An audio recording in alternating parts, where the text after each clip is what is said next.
Уважаеми дами и господа, естествено по един правилен начин, съвсем убедително. Знаете ли какво означава пътна безопасност и може да делите пътната безопасност с МВР, бивши, защото са бивши, казарми военни, защото са бивши, от Министерството на отбраната. Това са и като мен никакви. 6. Аз съм първи. И вие сте първи. Но въпросът е от пътна безопасност, каза пътна безопасност, протест, инициатива, семинар, проект,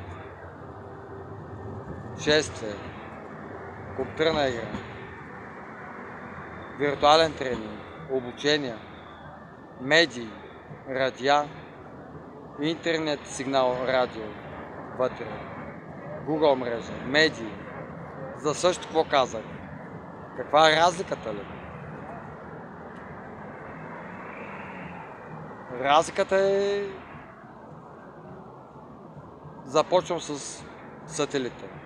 Сателит за интернет и минути, сигнал, или наречено, знаете, другото е какво? Антена. Или приемник, който е за домашен интернет и телевизионен сигнал. Оптичен кабел, устройство, което дава чрез сим карта какво?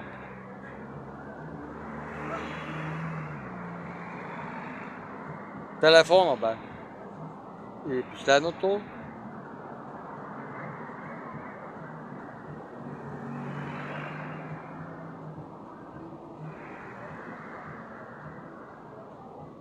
май се изчерпах, ми фалира мозък.